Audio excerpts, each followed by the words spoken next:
Amém. Vamos ficar de pé então para a leitura da palavra. Confesso aos irmãos que a maior vantagem de estarmos sem microfone é que eu não tenho nada aqui entre a Bíblia e meus olhos. Isso aí já é bom demais.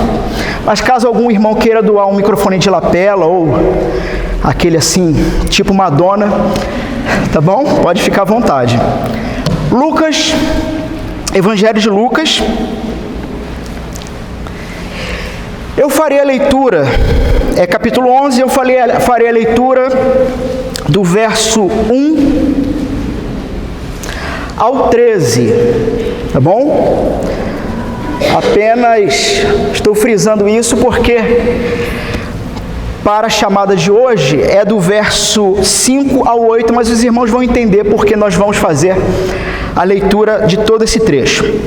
Então, Lucas, capítulo 11, do verso 1 ao 13. De uma feita, estava Jesus orando em certo lugar. Quando terminou, um dos seus discípulos lhe pediu: Senhor, ensina-nos a orar, como também João ensinou aos seus discípulos. Então ele os ensinou: quando orardes, dizei: Pai, santificado seja o teu nome. Venha o teu reino. O pão nosso cotidiano dá-nos de dia em dia. Perdoa-nos os nossos pecados, pois também nós perdoamos a todo o que nos deve. E não nos deixeis cair em tentação. Disse-lhes ainda Jesus: Qual dentre vós, tendo um amigo, e este for procurá-lo à meia-noite, e lhe disser: Amigo, empresta-me 3 pães, pois um meu amigo, chegando de viagem, procurou-me, e eu nada tenho que lhe oferecer. E o outro lhe responda lá de dentro, dizendo: Não me importunes, a porta já está fechada, e os meus filhos comigo também já estão deitados. Não posso levantar-me para te dar. Digo-vos que, se não se levantar para dar-los por ser seu amigo, todavia, o fará por causa da importunação, e lhe dará tudo o que tiver necessidade. Por isso, vos digo: pedi e dar-se-vos-á, buscai e achareis, batei e abrir-se-vos-á, pois todo o que pede recebe, o que busca encontra, e a quem bate, abrir-se-lhe-á. Qual dentre vós é o pai que, se o filho lhe pedir pão, lhe dará uma pedra? Ou pedir um peixe, lhe dará em lugar do peixe uma cobra? Ou se lhe pedir um ovo, lhe dará um escorpião? Ora, se vós, que sois maus, sabeis dar boas dádivas aos vossos filhos, quanto mais o Pai Celestial dará o Espírito Santo àqueles que lhe pedirem. Amém? Antes de tomar assento, vamos fechar nossos olhos. Eu gostaria de pedir uma oração voluntária da igreja, entendendo que a voz que se levanta é uma voz representante da igreja, que clama a Deus nesse momento por auxílio e socorro, porque um pecador vai expor a palavra para outros pecadores. Então eu preciso de socorro dos céus.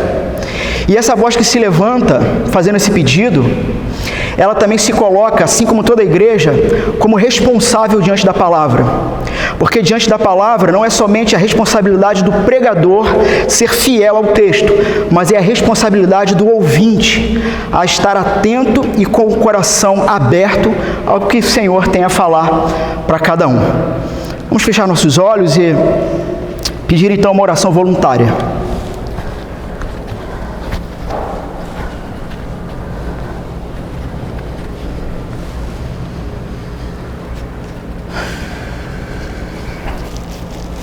Senhor, nós te agradecemos pelo dia de hoje, nós te agradecemos por estarmos aqui, prontos a ouvir a tua palavra. Nós te pedimos que o Senhor use como instrumento a vida do Alain, que o Espírito Santo de Deus possa usá-lo e falar aos nossos corações através da vida dele, Senhor. Ilumina o seu entendimento, ilumina o seu sermão, para que a gente possa sair daqui edificado.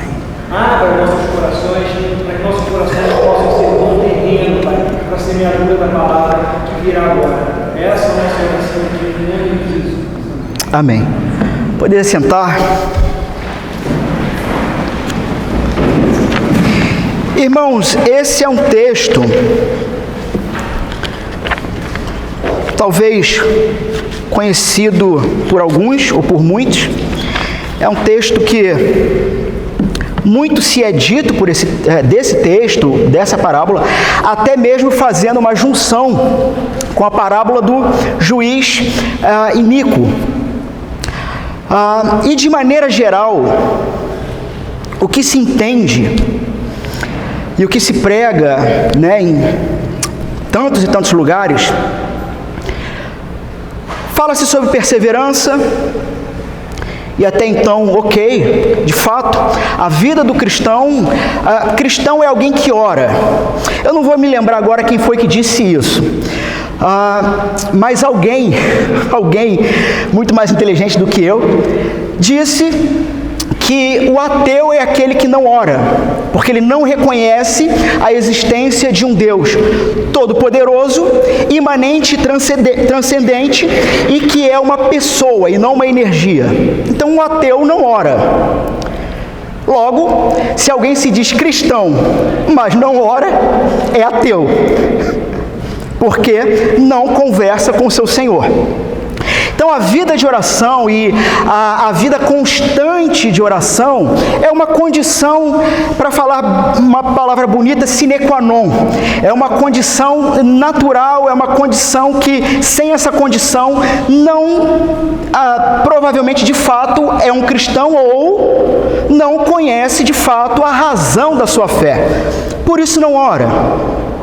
Por isso não ora. Nesse contexto aqui, então, Jesus, ele vai ensinar os discípulos a orar. Provavelmente os discípulos já vinham observando ele orando em vários momentos e percebem que na oração de Cristo há algo diferente da oração dos fariseus, dos religiosos. Muito provavelmente, da mesma forma, quando perceberam que na fala de Cristo havia autoridade diferente dos religiosos, também na oração de Cristo, muito provavelmente, perceberam um nível de relação diferente entre o Jesus Cristo e o seu Pai. E talvez levado por isso, Senhor, ensina-nos a orar.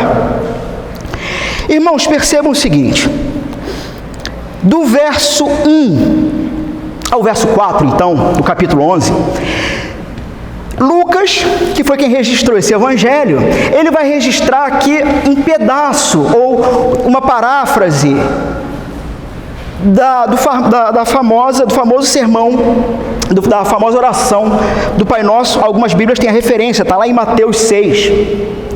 E aí você se pergunta o seguinte: mas espera aí, por que os discípulos pedem que Jesus os ensine a orar, e o autor, Lucas, registra apenas um trecho da oração do Pai Nosso, trecho o qual nós vemos a oração de maneira completa lá em Mateus, e aqui em Lucas é diferente? E aqui, irmãos, isso aqui é importante. Isso aqui é importante. Os evangelhos são escritos únicos, são um tipo de gênero literário que não existe outro gênero parecido. Então, os evangelhos que nós reconhecemos como evangelhos cristãos, Mateus, Marcos, Lucas, os sinóticos, porque tem os textos praticamente paralelos uns aos outros, e João, os 4 evangelhos. Agora, por que Lucas não faz questão de expor todo o sermão, toda a oração do Pai Nosso como Mateus? Porque Lucas tem uma intenção. Então, para alguém aqui que talvez já teria uma dúvida, qual é a melhor maneira de ler e tentar entender um texto bíblico? A melhor maneira é ler e tentar entender o texto bíblico, não como se ele estivesse falando para você hoje, porque inicialmente Lucas não escreveu para você. Espero que ninguém se deprima com isso. Lucas não escreveu para você. Lucas escreveu para um público. Assim como cada autor aqui tem um público e um objetivo.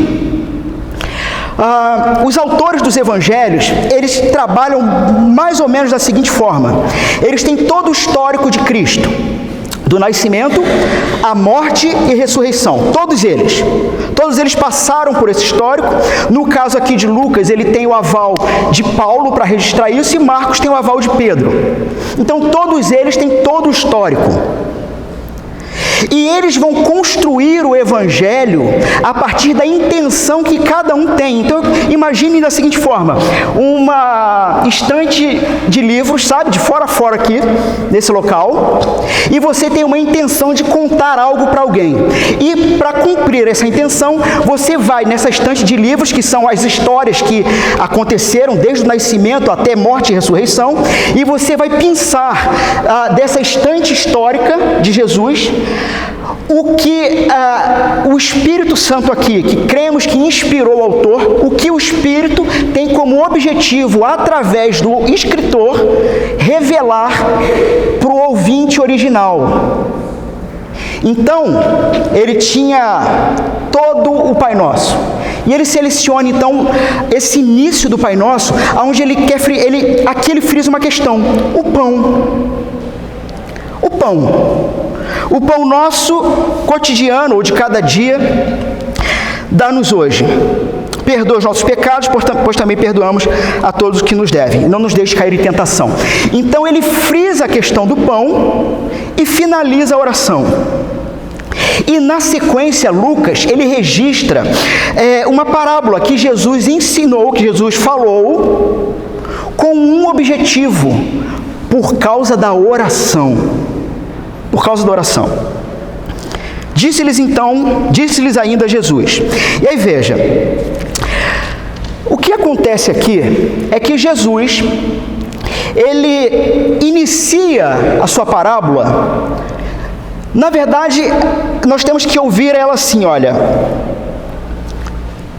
pensem que Jesus está aqui, vocês são os discípulos, e ele vira para você, depois de ensiná-los a orar, e diz o seguinte: você conseguiria conceber?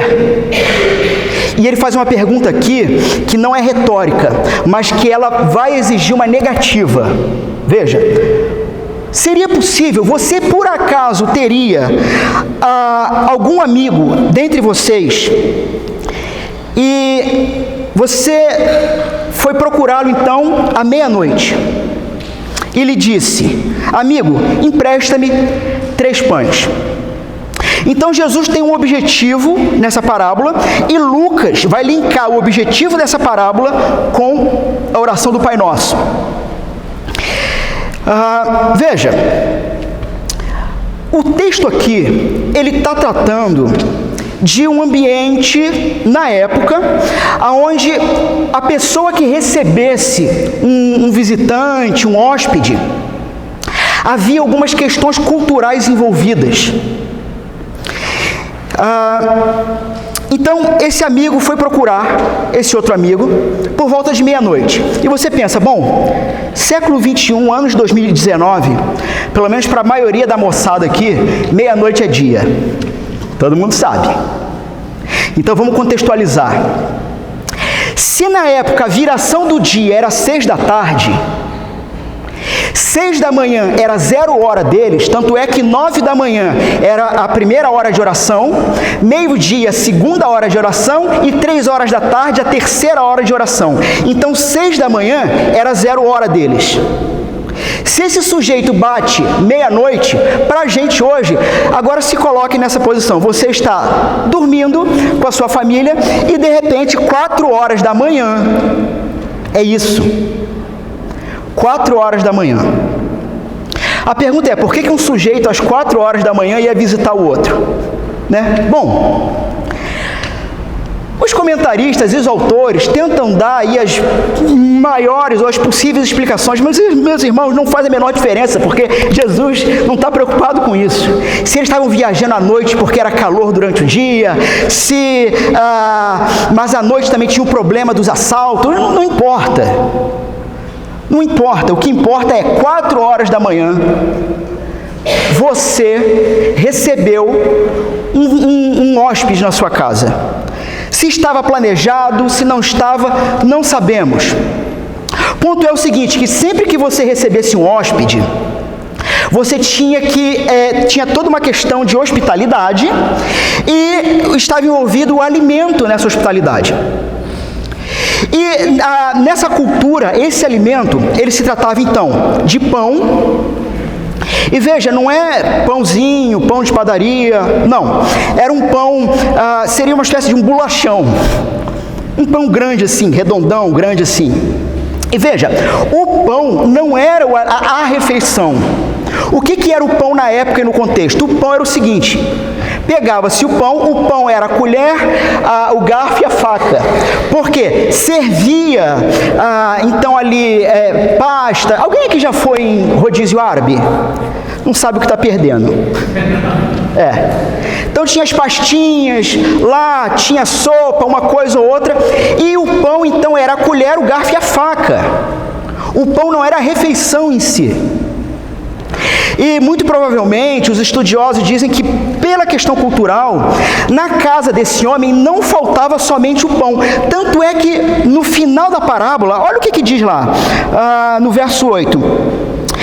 Lhe dará tudo o que tiver necessidade. Então esse homem aqui, o que estava dormindo, ele não deu somente o pão, mas ele provê tudo o que é necessário. Ou seja, então muito provavelmente esse que foi pedir ajuda, ele não tinha quase nada. Muito bem. Amigo, empreste-me 3 pães, pois um amigo chegou a procurar, não tenho o que oferecer. O outro, ele respondeu lá de dentro dizendo, aí agora vejam, e aí, meus irmãos, aqui, se você não tiver cuidado, a partir daqui, você pode criar das maiores heresias possíveis, aí, ou inimagináveis, ou na verdade imagináveis, no tema oração. E veja que semana que vem a nossa conferência é sobre oração, e eu falei com o reverendo Joel, poxa, mas era o texto que eu ia apresentar, agora já era, a gente traz outro, porque fala sobre oração. Veja, muitos numa leitura rápida vão entender o seguinte: o texto está falando sobre orar de maneira insistente. Alguns vão chegar a dizer o seguinte: perturbe Deus, seja inoportuno, sabe? Bata na porta de Deus até Ele responder, porque Ele há de responder, de tanto você perturbar a mente dele. E por aí, é daí para pior, né? Coisas do tipo, depois que Ele der, você tem que dar o triplo para mim, e por aí vai. Vocês sabem como é que é, sabe como é que funciona por aí. E aqui nesse púlpito nós não douramos a pílula, falamos as coisas que são diante da palavra. Então veja,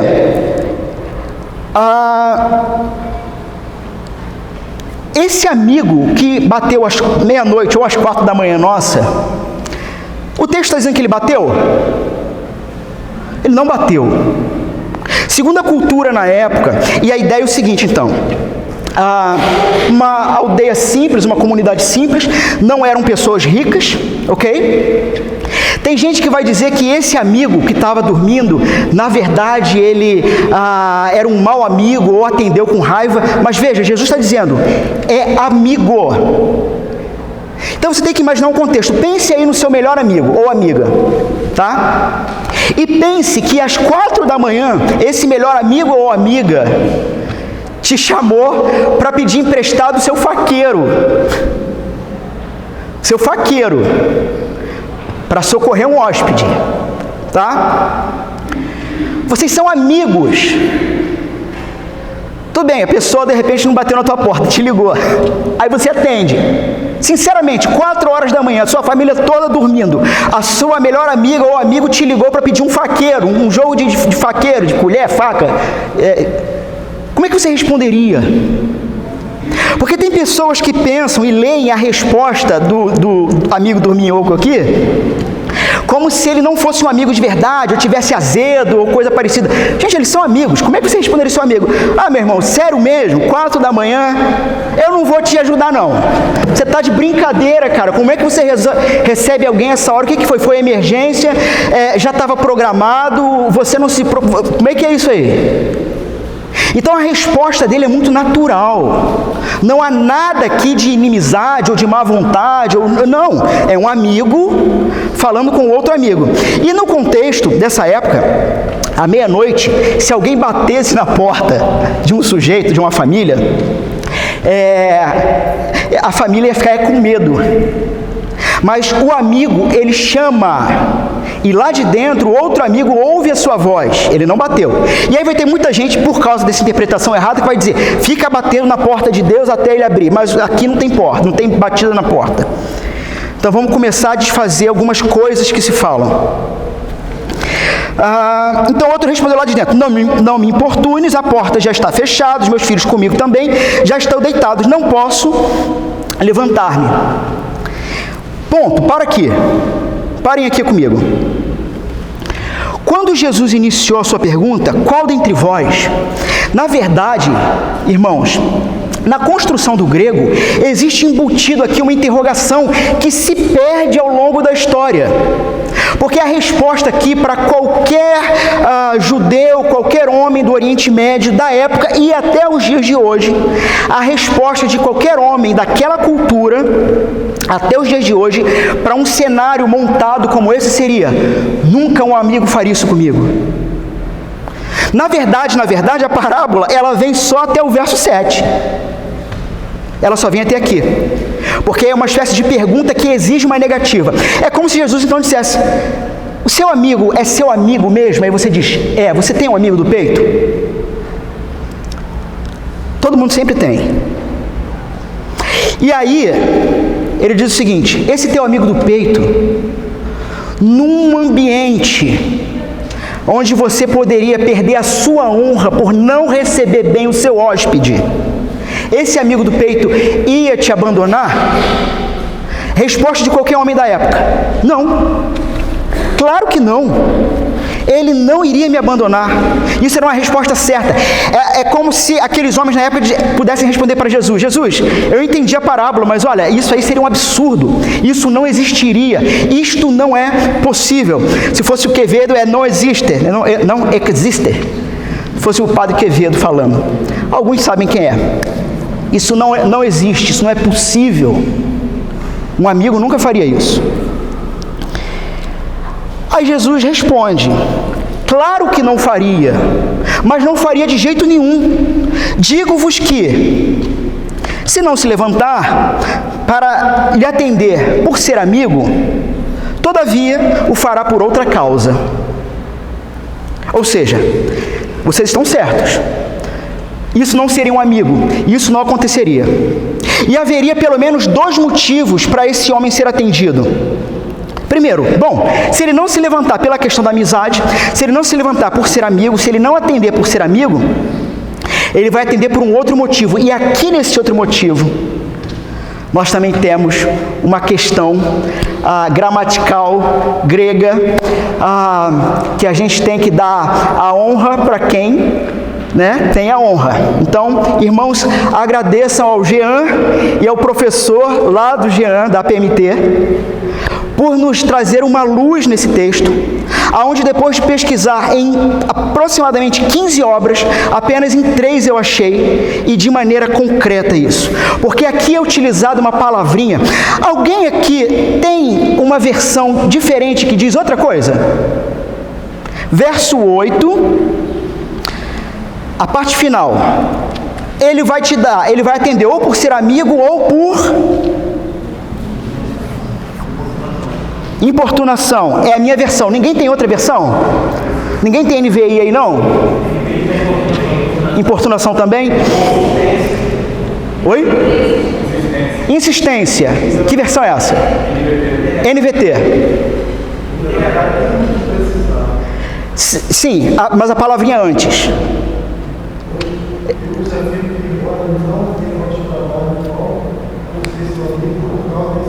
Insistência.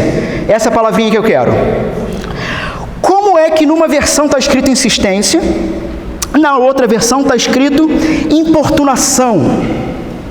Até porque importunação carrega uma conotação negativa e insistência carrega uma conotação positiva. Meus irmãos, a questão aqui é que o termo utilizado é um termo raríssimo, raríssimo no grego, raríssimo. Um termo que é utilizado pela Septuaginta. Para quem não conhece, é o Antigo Testamento traduzido para o grego, uma tradução feita no período de Alexandre o Grande. Então, na Septuaginta,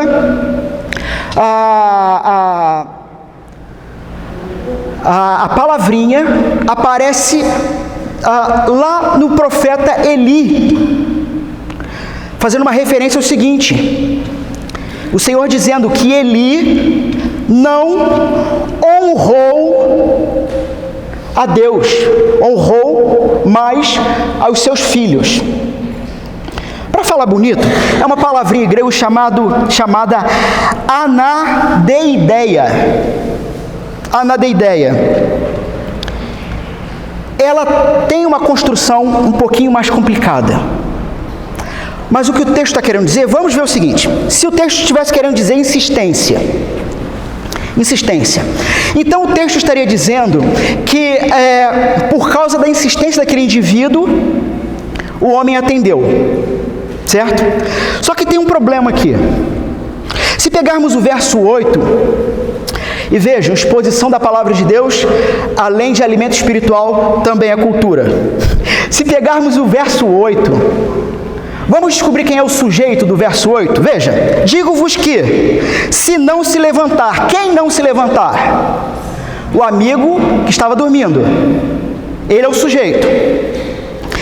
Para lhe dar, quem vai dar? O amigo que estava dormindo, para o seu amigo. Por ser seu amigo, quem é o amigo do que está do lado de fora? O que está do lado de dentro. O fará por causa da insistência, e lhe dará, vamos botar uma interrogação, insistência, e lhe dará tudo o que tiver. Quem lhe dará? O que está do lado de dentro, o sujeito. Em todo verso, o sujeito é o que está do lado de dentro. E insistência, se a palavra for insistência, parece que ela está ligada então ao que está do lado de fora, mas a palavra não é essa. Vamos para a importunação, como está no nosso texto?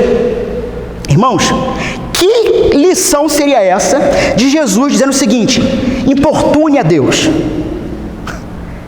Importune a Deus, insista, insista, insista, até que Ele ceda os desejos do seu coração. Também não faria sentido. O sentido da palavra aqui, ela tem uma ideia de não perder a dignidade ou a honra. Deixa eu facilitar agora para vocês. Ele está dizendo, esse amigo aqui, ele vai atender.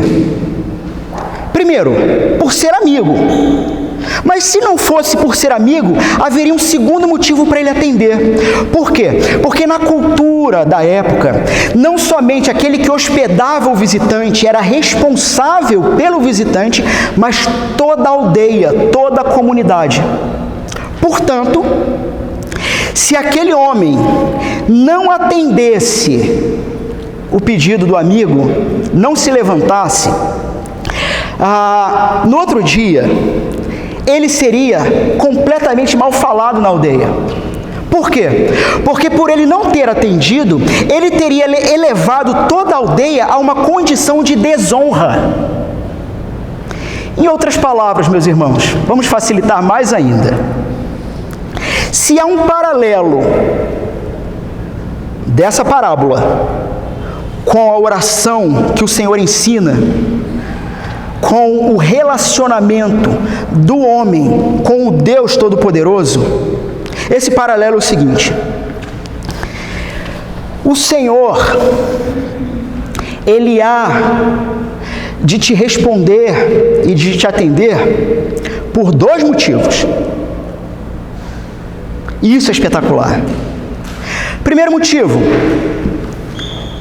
porque Ele é seu amigo. Veja, vocês pensaram cada um no seu melhor amigo ou melhor amiga, não pensaram? Pensaram. Você consegue imaginar esse melhor amigo ou amiga tramando algo para te fazer mal, te derrubar? Você consegue imaginar isso? Um melhor amigo ou amiga tramando alguma coisa para te destruir? Não? Pois é. Em Cristo, nós somos deixados, nós deixamos de ser chamados servos e somos conhecidos agora como amigos.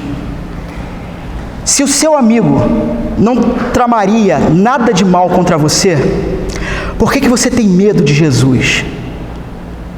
Por que você tem medo de se relacionar com Jesus? Por que você tem medo de honestamente falar com Ele?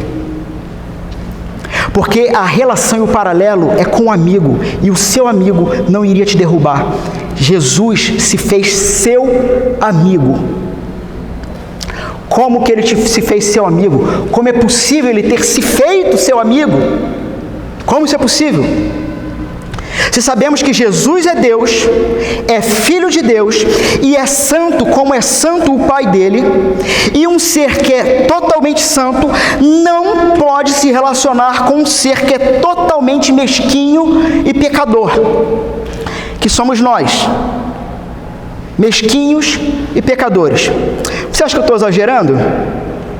Baixa um telão aqui e vamos projetar o que passou pela sua mente nas últimas 3 horas. Não é nem o que você fez, é só o que você queria. Você vai corar de vergonha e nunca mais voltar aqui. Porque nós não somos merecedores de nada que não seja justiça. Porque vivemos a vida sendo construída para satisfazer os nossos próprios desejos. Isso lá desde a queda, desde os nossos primeiros pais. Quando eles decidiram, então, virar as costas para Deus e passarem uma vida cometendo crimes, afrontando o próprio Deus. Como é possível nós sermos amigos desse Deus? É porque Deus planejou a morte do Filho dele. E uma vez que o Filho morreu, Deus perdoou os pecados de todos aqueles que, entendendo que a morte foi por tua culpa, você passa a oferecer a Deus nada mais teu, porque você não consegue produzir coisas boas, mas você oferece o melhor, o próprio Cristo. Então veja, a relação do homem com Deus em oração, inicialmente se trata de uma relação de amizade. E veja, eu não me lembro agora se foi Eugene Peterson que falou isso, talvez eu até falei isso na conferência, essa frase, mas um autor disse o seguinte: eu achava que a vida de oração se tratava de uma vida de... me fugiu a palavra aqui, mas uma vida de quem faz muita coisa, uma vida de ajuda aí, gente. Oi? Atividade. Não é bem essa palavra, mas é isso. Ou seja, a vida de oração é uma vida em que eu tenho que estar ali constantemente, naquele horário, naquele canal, e se eu não fizer... E aí ele disse o seguinte, que o dia que eu descobri que oração se tratava simplesmente de relacionamento, eu fiz da oração um bate-papo de varanda, porque eu estou conversando com um amigo. Eu não estou conversando com alguém que eu preciso mostrar o quanto eu oro, ou mostrar o quanto eu faço com ele, mas eu simplesmente me relaciono na varanda da minha casa com uma caneca de café com o meu amigo, conversando com ele, porque ele é meu amigo. Esse é o primeiro motivo do relacionamento do homem com seu Criador. E o segundo motivo é melhor ainda, porque ele diz o seguinte: se não fosse isso, ainda tem um adendo, ainda tem um plus, tem um a mais. E qual é o a mais? O a mais é o fato de que Deus tem um plano de ter o nome dele honrado em toda a aldeia, diante de toda a criação, diante de todos os homens. E veja, pela honra do seu nome, pela honra do nome dele, ele não deixará que o pão lhe falte. E aí você entende agora por que Lucas está usando a ideia do pão. E ele não fala de toda a oração, porque uma necessidade natural do homem, aquilo que é necessário para viver nessa terra. E ele diz o seguinte: apenas viva nessa terra, porque tudo o que lhe for necessário será provido pelo próprio Deus, porque ele é seu amigo em primeiro lugar, e em segundo, ele tem um plano de que o nome dele não seja desonrado. E sabe o que é maravilhoso? É que esse amigo aqui, para não perder a honra do nome, ele atende o outro amigo. Ou seja, o segundo amigo, vamos chamar do dorminhoco, tá? Não, dorminhoco acho que não é uma boa, porque a gente tá, vamos chamar do amigo de dentro da casa. O amigo de dentro da casa, ele tem o nome dele honrado, ele tem o nome da aldeia honrada, ele permite que o seu amigo que estava do lado de fora, desprovido do pão, ter o nome honrado, e esse amigo do lado de fora proporciona tudo isso para todos. O que eu estou querendo dizer? O nome do Senhor é honrado nessa terra, nessa criação, e ele usa, sabe quem? Você. É você. Porque ele poderia, talvez pessoalmente, ir atender o hóspede. Chamar o hóspede para cá. Não, então manda ele vir para cá. Mas não. Ele deixa que nós honremos o nome dele. E ele providencia para que em nenhum momento o nome dele seja desonrado, porque ele vai prover tudo o que lhes for necessário. Necessário. Veja, o Deus a quem oramos possui então uma integridade. Ele possui honra. A Confissão de Fé de Westminster, nossos documentos, os documentos reformados, dentre tantas perguntas e falas, uma delas é o seguinte, na verdade a primeira: qual é o fim principal do homem? Qual é o objetivo do ser humano? Quem pode responder? O objetivo principal do homem é amar a Deus e ter prazer eterno nele. E aí vem uma pergunta que o John Piper fez uma vez e eu achei espetacular. Qual é o objetivo de Deus? Qual é o objetivo de Deus? Qual o fim principal de Deus? Glorificar e exaltar o seu próprio nome por ter eterno prazer em sua glória e em sua santidade. Deus não nos deixará em falta, porque o objetivo dele, acima de tudo, é honrar o próprio nome. E por que o objetivo de Deus é honrar o próprio nome? Porque não tem outro Deus maior do que ele. Um pastor uma vez disse o seguinte: Deus é tão bom, que se houvesse um outro Deus melhor, ele nos apontaria. Ele nos levaria para ele, de tão bom que ele é. Não existe um outro Deus e um outro nome acima do próprio Deus para ser exaltado. Por isso que o nome dele sendo exaltado sobre toda a criação e sobre toda a terra é bênção para nós. Nos faz parceiros dos planos de Deus. O anúncio do seu nome.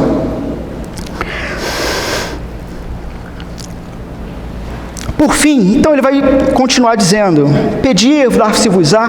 Aqui, irmãos, do verso 9 ao 13, daria um outro sermão. Mas eu só quero frisar o 13. Ora, se vós que sois maus, sabeis dar boas dádivas aos vossos filhos, quanto mais o Pai Celestial, que dará o quê? O Espírito Santo, àquele que lhe pedir. Porque o que ele está dizendo é o seguinte: a coisa mais necessária, ou o algo mais necessário a todos nós, para que honremos o nome do Senhor diante de toda a terra, é tão somente o teu Santo Espírito habitando em nós. É isso. É isso. Buscai primeiro o reino de Deus, e todas as coisas que são necessárias para a existência humana serão acrescentadas. Estai com o Senhor, relacione-se com Ele como um amigo. Então a ideia do texto, meus irmãos, caminhando para finalizarmos, não é perseverar em oração. Como eu disse no início, perseverar em oração é condição de cristão, porque se a gente não persevera em todo dia estarmos com o nosso amigo, nosso Senhor é amigo, bom, há algo errado em nós. Mas a ideia desse texto, diferente do texto do juiz iníquo, a ideia desse texto não é perseverança em oração, mas confiar em Deus. Ou seja, ore confiando nele. Por quê? Porque ele tem uma integridade que não vai violar. Além disso, ele te ama. Ele é bom, se fez nosso amigo e vai honrar o seu nome através da nossa vida. Ele provê o que nos é necessário para ter o seu nome honrado. E o mais necessário é o próprio Espírito. É a própria sensibilidade espiritual. Martinho Lutero, ele dizia o seguinte, que você tem dois cristãos, um tem uma vida de oração e o outro não. Os dois são cristãos. A diferença de um e o outro simplesmente é o que tem a vida constante em conversação com seu amigo e Deus, é alguém que tem sensibilidade, não somente espiritual, mas para a vida. Para a vida.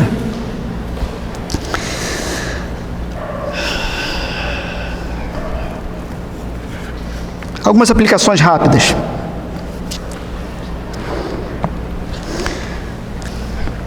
Mas pastor, já se passaram 30, 40, 50, 60 anos. Devo continuar orando por determinada questão? Se a questão do texto não é insistência, mas sim confiança, a minha resposta para você é a seguinte: você deve continuar orando somente se o seu coração não estiver descansado no Senhor. Eu ainda tenho uma questão diante de Deus.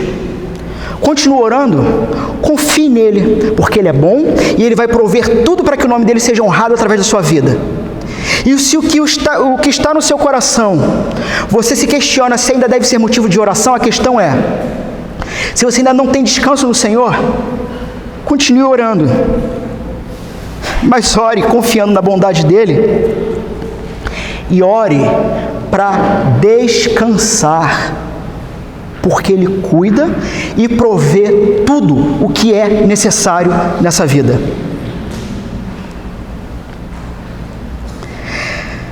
O cansaço, o sobrecarrego por conta de necessidades humanas, então, devem ser despejados sobre ele. Ore para descansar, despejando sobre ele tudo. E irmãos, querem um Deus melhor do que esse? Ele tem os ombros largos e ele aguenta todos os seus problemas. Ele tem os ombros muito largos. Ele aguenta as suas reclamações. Ele aguenta tudo. Ele é seu amigo.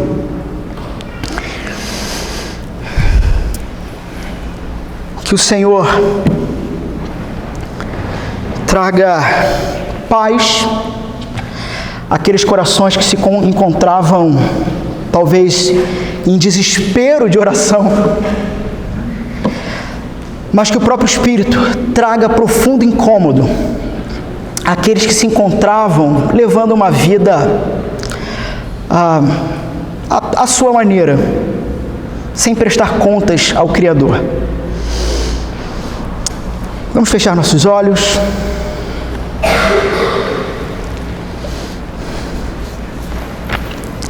Vamos ter um momento de silêncio e reflexão.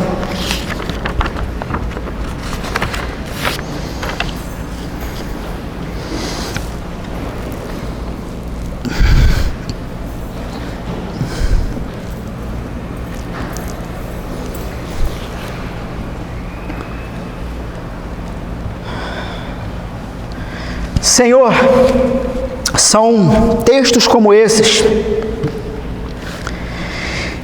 que nem aplicação às vezes se faz necessário,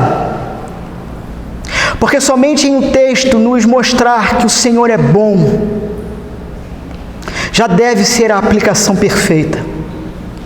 Que o Senhor é nosso amigo, o Senhor não nos tem mais como inimigos, mas como amigos. E que o Senhor tem o propósito de honrar o seu nome, mantendo a nossa vida, o nosso amor, a nossa esperança e a nossa fé. Senhor, que o Teu Santo Espírito nos baste,